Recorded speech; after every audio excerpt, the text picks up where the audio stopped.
ನಮಸ್ಕಾರ. ಪ್ರಜಾರಾಜ್ಯ ಕನ್ನಡ ನ್ಯೂಸ್ಗೆ ಸ್ವಾಗತ. ನಾನು ರಾಮಗೌಡ ಪಾಟೀಲ್.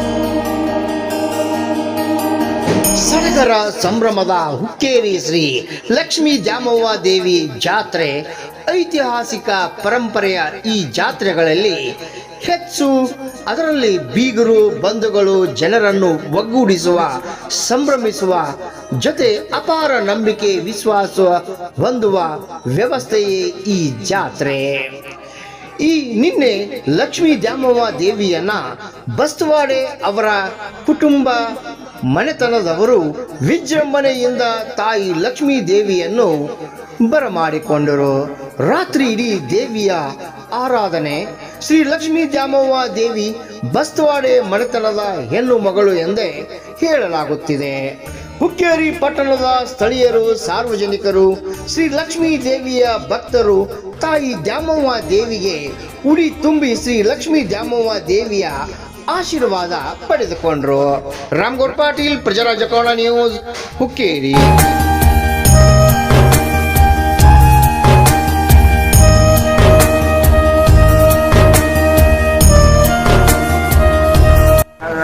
ಬಸ್ತವಾಡ ಮನೆತನದ ಈ ಲಕ್ಷ್ಮೀ ದ್ಯಾಮವ್ವ ದೇವಿ ಈ ಕುಟುಂಬದ ಹೆಣ್ಣುಮಗಳಂತ ಪರಂಪರಾಗತವಾಗಿ ಬಂದಂಥ ಈ ಒಂದು ಜಾತ್ರೆ 3 ವರ್ಷಕ್ಕೊಮ್ಮೆ ನಡೆಯುವ ಈ ಒಂದು ಜಾತ್ರೆ ಈ 2ನೇ ದಿನ ಈ ಅದ್ದೂರಿ ಸಡಗರದಿಂದ ಸಂಭ್ರಮದಿಂದ ಈ ಬಸ್ತವಾಡ ಮನೆತನದವರು ತಾಯಿ ಲಕ್ಷ್ಮೀ ದೇವಿಯನ್ನು ರಥೋತ್ಸವದ ಮೂಲಕ ಅದ್ದೂರಿ ಮೆರವಣಿಗೆ ಮೂಲಕ ತಾಯಿಯನ್ನು ಈ ಬಸ್ತವಾಡ ಗಲ್ಲಿಗೆ ತೆಗೆದುಕೊಂಡು ಬರ್ತಾರೆ.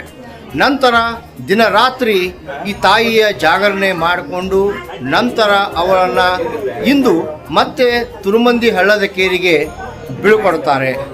ಇದೇ ನೋಡಿ ಬಸ್ತವಾಡ ಗಲ್ಲಿಯ ಮನೆತನ.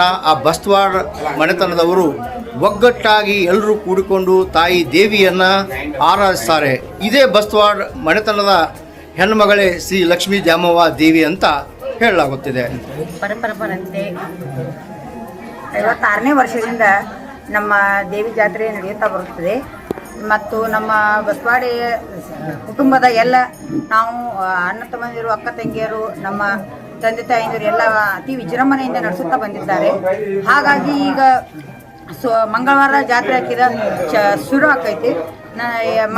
ಬುಧವಾರ ದಿವಸ ಆಕಿನ ಅತಿ ವಿಜೃಂಭಣೆಯಿಂದ ನಾವೆಲ್ಲರೂ ಆಕಿನ ಬರಮಾಡಿಕೊಂಡು ನಮ್ಮ ಮನೆ ಮುಂದೆ ತಂದು ಕೂಡಿಸುತ್ತೇವೆ. ಗುರುವಾರ ದಿನ ಸಾಯಂಕಾಲ ವಿಜೃಂಭಣೆಯಿಂದ ಆಕಿನ ತಂದ ಕಳಿಸಿಕೊಡ್ತೇವೆ. ಪರಂಪರೆಯಿಂದ ಬಂದು ನಾವು ಈಗಾಗಲಿ ನಡ್ಸ್ಕೊತ ಬಂದಿದ್ದೇವೆ. ನಾವು ಇನ್ನೂ ಮುಂದಾದ್ರೂ ನಮ್ಮ ಮಕ್ಕಳಾಗಲಿ ನಾವು ಯಾರಾಗಲಿ ನಾವು ಶಾಶ್ವತವಾಗಿ ನಾವು ಹೀಗೆ ನಡ್ಸ್ಕೊಂಡು ಹೋಗ್ತೀವಿ. ಈಗ ಇತಿಹಾಸ ಹಿಂದಿನ ಕಾಲದಿಂದ ಬಂದದಂತ ಒಂದು ಪರಂಪರೆ ಈ ಬಸ್ತವಾಡ ಮನೆತನದ ಒಂದು ಹೆಣ್ಮಗಳಂತ ಹೇಳ್ತಾರೆ. ಅದಕ್ಕೆ ತಾವೇನು ಹೇಳ್ತೀರಿ? ಖರೆ ಮೊದಲ್ರಿ ದೇವಿದ ಇದನ್ನ ಸ್ಥಾಪನಾ ಇರಕ್ಕಿಲ್ರಿ. ಹಾಗಾಗಿ ನಮ್ಮ ದೊಡ್ಡಪ್ಪ ಅವ್ರನ್ನ ದೇವಿ ಅಂತ ಹೇಳಿ ಆಕಿನ ಕೂಡ್ಸ್ಕೊಂಡು ನಮ್ಮ ದೊಡ್ಡಪ್ಪ ಅವ್ರನ್ನ ದೇವಿ ಅಂತ ಹೇಳಿ ಇದನ್ನ ಮಾಡ್ಸಿದ್ರಿ, ಮೆರವಣಿಗೆ ಮಾಡ್ತಿದ್ರಿ ನಮ್ ದೊಡ್ಡಪ್ಪನ. ಅವ್ರ ಇದನ್ನ ಮಾಡಿದ ನಂತರ ರೀ ಆಮೇಲೆ ದೇವಿ ಸ್ಥಾಪನಾ ಆಗ್ಯಾರ್ರಿ. ಅದನ್ನ ಪರಂಪರಾಗತವಾಗಿ ನಾವು ಚಾಲು ಮಾಡ್ಕೊತ ಬಂದಿದ್ದೀವಿ. ಮನೆ ಹೆಣ್ಮಗಳ ಅಂತ ಹೇಳ್ರಿ, ನಮ್ಮ ಮನೆ ಅದ ತವ್ರ ಮನೆ ಅಂತ ಹೇಳಿ ಇದನ್ನಾಗಿದೆ. ಯಾವ ರೀತಿ ಭಕ್ತಿಯನ್ನ ಸಮರ್ಪಿಸ್ತೀರಿ ನೀವು? ನಾವ್ರಿ ಆಕಿಗೆ ಒಂದು ನಾವ ಮನೆ ಹೆಣ್ಮಕ್ಳಿಗೆ ಯಾವ ರೀತಿ ಮಾಡ್ತೇವಲ್ರಿ ಅದಕ್ಕಿಂತ ಹೆಚ್ಚಿನ ರೀತಿಯಾಗಿ ನಾವ ನಮ್ ದೇವಿಗೆ ಇದನ್ನ ಅಲಂಕಾರ ಮಾಡಿ